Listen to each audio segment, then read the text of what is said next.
Hello everybody and welcome back to the Yu-Gi-Oh! European World Championship Qualifier 2016. It's early and I can still say that. So we're doing very well. Yeah, we're moving on. Getting there. Now, what we have for you this round, we are in round 10. 10? Yes, Yeah. 10. We're in round 10. We have for you Dan Braudo, who is playing his Pendulum deck. It's a Performer Power Magic Spectre build, which we've basically seen all the way through the week there. Weekend even. And facing it, we have Stefan, who is playing Atlantean's Mermails. I think there is a little bit of Kaiju in there as well. Yeah, a little bit of Kaiju, a bit of Gamma Oh, not as much as the water player we were seeing yesterday. Yes, because that was an absolutely fantastic, proper, full-on Kaiju. Yeah, running 3 Kaijus and everything. Yeah, he's not even playing. Stefan's not even playing Kaiju Slumber. Yeah. Yeah. So yeah, that's. He's playing more Mermail. He's playing like Abysphere and stuff. Mermail it seems to be doing quite well this event. Yeah. Well, yeah. The one that we saw so far did well, and we'll see what Stefan manages to do here. Now, our players are available. The round actually was starting whilst we were doing our last segment. So if we go straight over to the tables and we can get them started.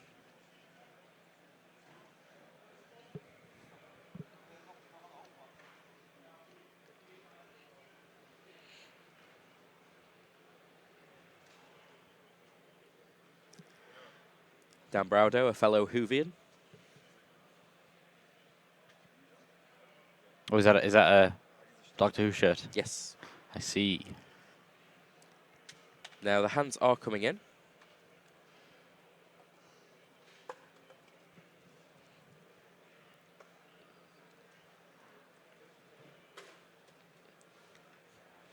Dan Braudo there with actually quite a nice opening hand. He's got a couple of searches. Quite a few searches, actually. Yep. Stefan opening with Marksman, Dragoons, Abyss Pike, Instant Fusion, and Max C.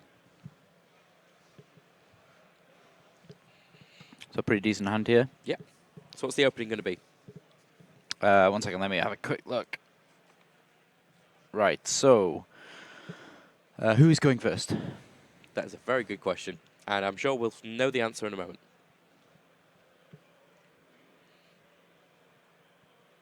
It is Dan. It's Dan, so he's got a pretty decent hand here, actually. Maxi, not great, but he has Skyrus and Terraforming. He's probably going to want to try and get that Pendulum Sorcerer off. That's all to be said, really. He needs to try and resolve that Pendulum Sorcerer somehow. I don't think it's possible, though, with the hand he has. He's opened not great, to be honest. He's got Terraforming. I wonder, is he playing... yeah, he's playing Secret Village, but he's got no spellcasters to use. Wow, that is a very, very shiny Odd Eyes Pendulum Dragon. That looks Platinum Secret to me. Yeah, Platinum Secret, yeah. When did it come out in Platinum Secret? In the tin. Oh, yes. It's pretty shiny. But, you know, he's got Max C, which is pretty good against Mermail. He's going to go and get the monkey board. Yeah, makes sense. So he's got his Pendulum Summon. Yep, so that's for next turn, but that's during the end phase. He's got his Terraforming to be able to get his Secret Village also. Yeah, so... He has the ability to set up a little spell lock. Yep, so... But is it worth actually revealing that so early on in the game? Oh, not knowing what your opponent's playing? No, not right now. It's always good to kind of blind play Secret Village, because it's really good against Monarchs, as well as the other Pendulum decks. But in a situation where you're so on the back foot, no, it wouldn't have been good. It would, like, there's no way that he'd have just gone summon Pendulum Sorcerer, play Secret Village, pass, and hope. Yeah. That would have been very strange. You always want to play your Secret Village after Sky Iris, after you've done your Sky Iris plays. Down goes the Pike. I think that just needs warning. Needs to get warning. Yeah. If that's his first move is to play Pike, generally you'd like play Teus first. He doesn't have Teus. Yeah, he doesn't have Teus, but it's one of those things where generally, so now he can't play warning. So that warning's definitely going away, and Stefan has free movement completely to just play all of his Mermail monsters. Let's have a look.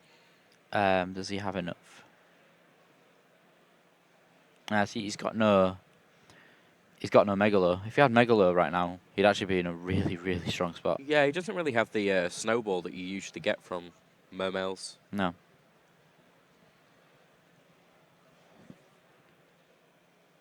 But he does have a bit of the toolbox. So, just I do before love this the old match, toolbox deck. yeah, it's just before this match, Stefan's deck list is completely in German, and Ollie was running us through all the cards, and there's just one that I can't figure out what it is. Go ahead. This one, Tiefsee Tauscher, Deep Sea Diva. Okay, I Deep Sea expect. Diver. Yeah, Diva. with Deep Sea Diva being like 3 words, I would have expected it to be more than 1 word. I don't know whether that was a genuine funny laugh from Ollie or whether he was just like, ha ha ha, you are I'm silly. going to... Ah, okay. Tief Seats Toucher. Just throwing the solid warning across the table. Yeah, well, it's a real shame because Dan could have done with using that on Pike. I mean, maybe Dan didn't think, oh, I'm playing against Mermails, maybe he's going to drop a marksman on me. Maybe he didn't think that. Maybe. Right. It happened. But, well, yeah, I guess so. Like, It just, you if- can't deny it. It did happen. Yeah, if water opens Pike, though, you'd think, oh, okay, they need Pike to continue their combo. That's why they played it first. Otherwise, they would have, like, pitched Teos and done it. Yeah. I don't know, that might just be my overthinking it with all the information. I'm going with everybody's tired. Yeah. Okay, but he's still got instant fusion. But he has a maxi. Okay. Does he run the... what 4 does he play? Norden. Yep. Oh, there's a Camion wizard. Yes, he's playing... I play my Camion wizard. I remember that. That was a pretty good impression, wasn't it? Let's be honest. Yeah, that was the best impression I have heard all morning. Thanks.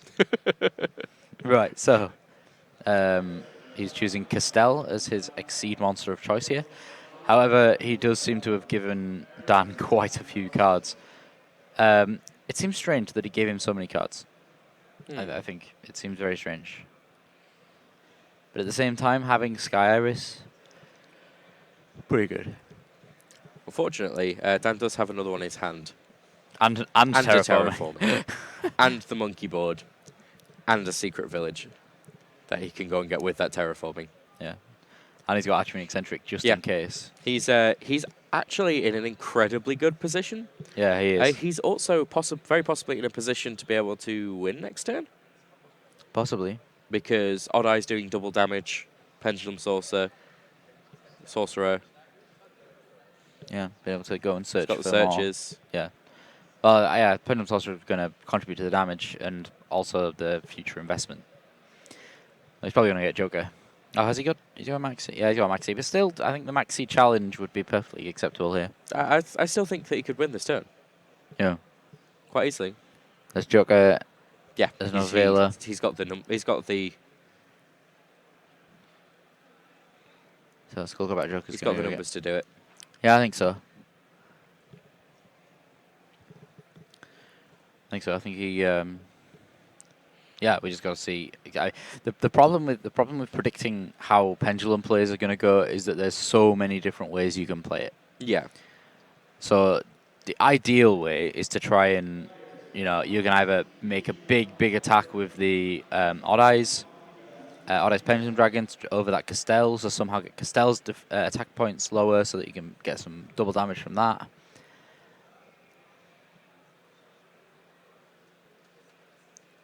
Skyros out.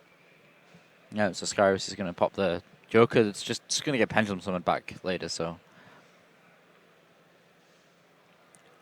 I feel with Stefan only being on 7,000 life points at this point, this feels a bit overkill. If I'm being honest. You think so? Yeah. He has the ability to just win straight out. Because all he needs to do is Pendulum that eccentric that's in his hand.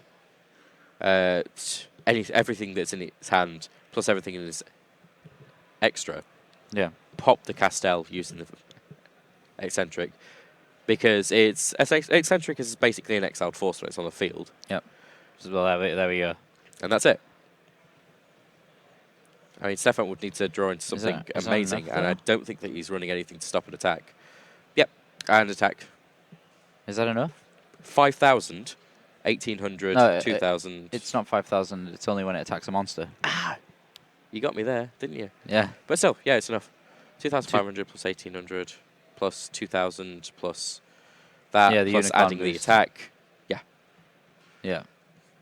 So it was double attack, basically, wasn't it? Huh? How much does oh, nice unicorn add again? It's equal to another performer pal monster on the field, so it could have added Skullcrab Joker being the largest there. And not the Phoenix. Oh, sorry, yeah. So he was attacking 4,500 with the Odd Eyes Pendulum Dragon. Yeah, So almost double. It's attack. Almost double. See, Yeah. I was nearly there. I was there. 500 off. He just needed it. Some I kind like of. his owl. He has a tiny red owl. He just have a tiny red owl on the field. Yeah. I wonder what it means. I remember the rubber duck. I'm sure that Twitch chat will remember the rubber duck. The rubber duck was... People need to pay respects to that rubber duck being used as tokens. Now that wasn't allowed.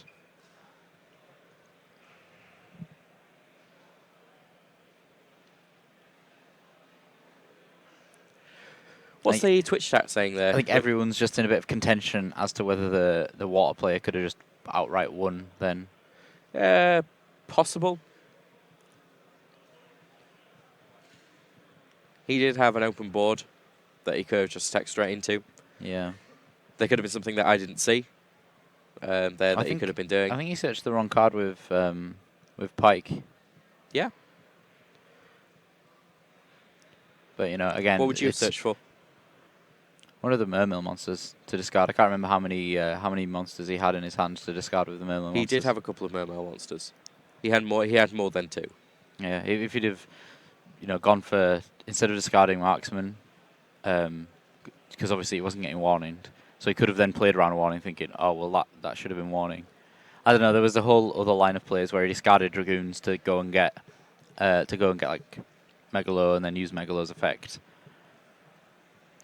Or even go get Neptibus and discard Neptibus somehow. And I feel there was a whole lot of other plays to that. Yeah, he could have definitely done something different. Yeah. I mean, as soon as he dropped the Marksman, that's basically why I said he doesn't have the ability to snowball at this point. Yeah. Because he'd essentially wasted his chance to do so. Yeah. Our tournament organisers just popped into the streaming area here. Adrian Fox just having a quick walk around. wandering around. We'll just wave at him, see if he notices. There we go. Give him a quick wave. Traditionally, we usually get Adrian on the stream in some way, either with a pre-recorded content just talking about the venue or organised play or anything like that. It'd be nice if we could get him on at some point. We'll get him in the prize ceremony. Yes. We'll get him in the prize ceremony. So in something like 12 hours' time, we'll see him. Oh, it is, isn't it? Yeah. Why did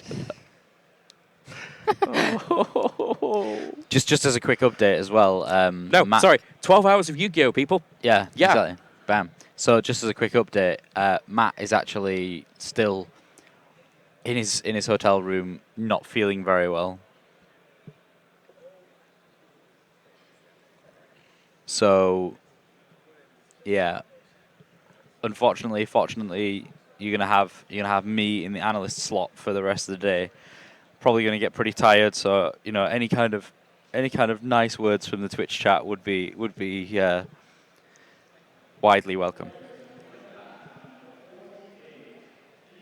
Keep it going. Yeah, if you could all support Luke all the way through the day, and of course wish Matt all well health to get better. Yeah, there was a few segments that Matt was really looking forward to. I think he was really sad. Yeah, that he was really upset. Yeah. Now we have Dan going first again here. Oh, double Kieran. Wow. I've had at least 3 people come up to me and go, "Can you do something about Kieran, please?" Yeah. I remember that.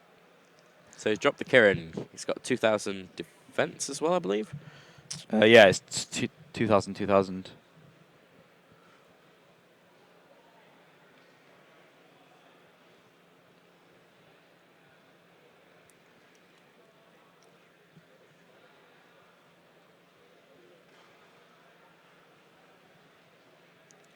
And the Maxi in the hand there. Just offer the Maxi challenge if needed. Yeah.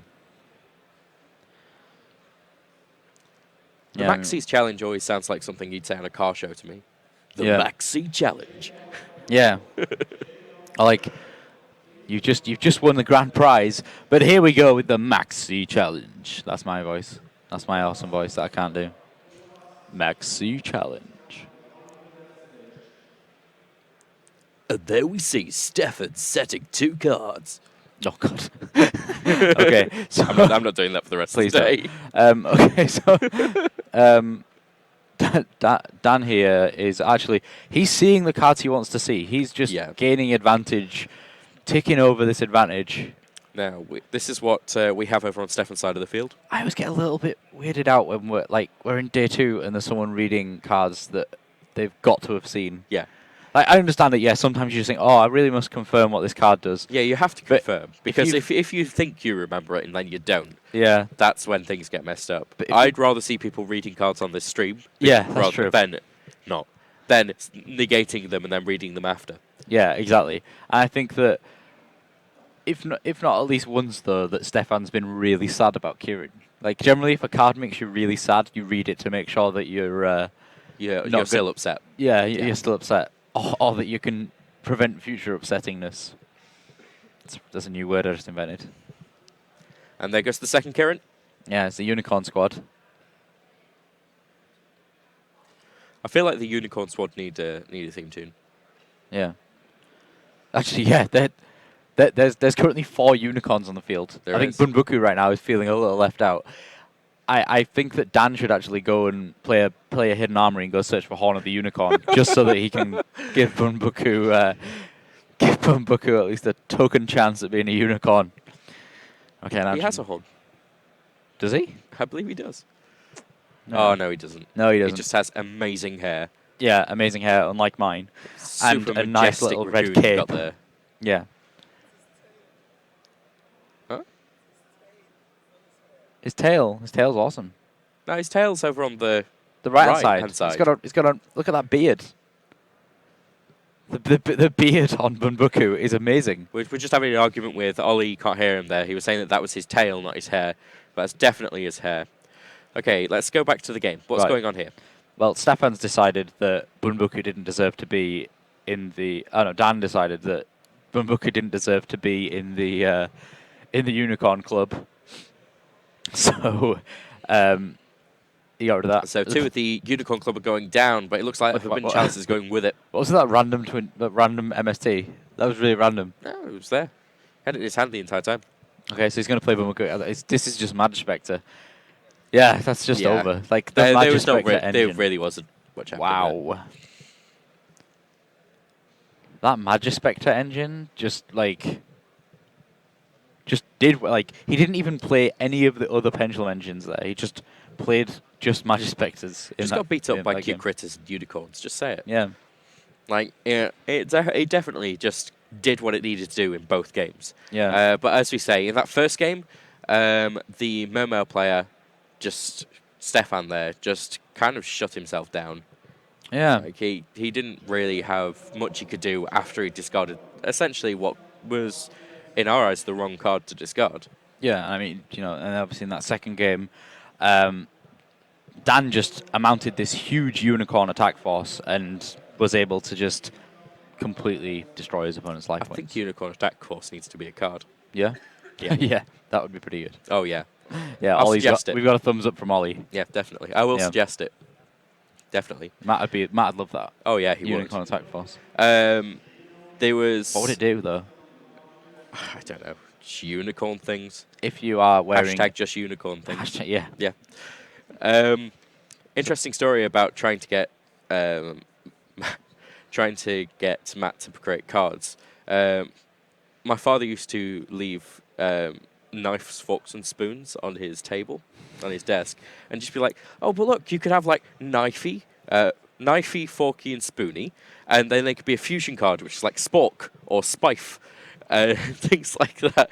He was not impressed. Yeah. Don't suggest cards to him. Yeah. Yeah, he Matt- doesn't enjoy that. No, Matt doesn't enjoy that. Now, that was an absolutely fantastic match. Complete stomp there for Dan. We are going to get him over for an interview. So please stay tuned, and we'll be back very soon.